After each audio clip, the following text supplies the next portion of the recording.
നമസ്കാരം, സ്ട്രൈക്ക് ടോക്കിലേക്ക് സ്വാഗതം. നിലമ്പൂർ ഉപതെരഞ്ഞെടുപ്പിൽ ബി.ജെ.പിക്ക് വോട്ടുകൾ കുറയുമെന്ന വിലയിരുത്തലിനെ തുടർന്ന് ക്രൈസ്തവ സമുദായത്തിലേക്ക് കടന്നുകയറി വോട്ടുകൾ സമാഹരിക്കാൻ കൃത്യമായ നീക്കം. മുനമ്പം സമരസമിതിയെയും കാസയെയും രംഗത്തിറക്കി ക്രൈസ്തവരെ ബി.ജെ.പിക്ക് അനുകൂലമാക്കാൻ അവസാനവട്ടം ശ്രമം നടക്കുന്നത്. ഇതിന്റെ ഭാഗമായി ബി.ജെ.പി സംസ്ഥാന അധ്യക്ഷൻ രാജീവ് ചന്ദ്രശേഖർ പങ്കെടുത്ത 2 യോഗങ്ങൾ എടക്കര മേഖലയിൽ നടന്നു.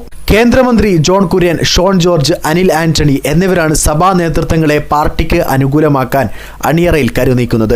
സഭകളുമായി ബന്ധപ്പെട്ട വിവിധ പ്രശ്നങ്ങളിൽ കേന്ദ്ര സർക്കാർ സഹായം ഉറപ്പു നൽകിയാണ് വോട്ട് പിടിക്കാൻ ശ്രമിക്കുന്നത്. നിശ്ചിത ശതമാനം വോട്ടുകൾ ബി.ജെ.പിക്ക് നൽകണമെന്നാണ് ഇവർ ആവശ്യപ്പെടുന്നത്. രാജീവ് ചന്ദ്രശേഖറിന്റെ പ്രവർത്തനങ്ങൾക്ക് നേതൃത്വം നൽകുന്ന PR കമ്പനിയും ബി.ജെ.പിയുടെ തന്നെ മറ്റൊരു PR കമ്പനിയായ വരാഹിയാണ് നിലമ്പൂരിലെ തെരഞ്ഞെടുപ്പ് പ്രവർത്തനങ്ങളിൽ പാർട്ടിയെ സഹായിക്കുന്നത്. തൃശൂർ മാതൃകയിൽ ഇതര വിഭാഗങ്ങളിലെ ക്രൈസ്തവരെ കൂടി ബി.ജെ.പിയുടെ അനുഭാവി വലയത്തിൽ കൊണ്ടുവരികയെന്ന ദീർഘകാല ലക്ഷ്യവും ഈ നീക്കത്തിന് പിന്നിലുണ്ട്.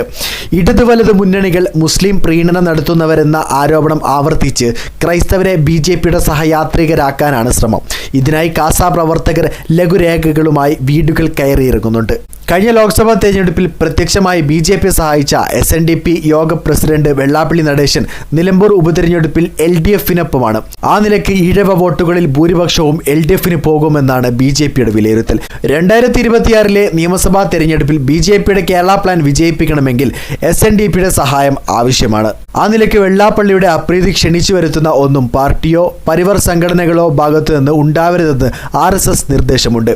നിലമ്പൂർ ഉപതെരഞ്ഞെടുപ്പിൽ UDFന് വിജയമുണ്ടാകുന്നത് നിയമസഭാ തെരഞ്ഞെടുപ്പിൽ ബി.ജെ.പിയുടെ സാധ്യതകൾക്ക് മങ്ങലേൽപ്പിക്കുമെന്ന വിലയിരുത്തലുമുണ്ട്.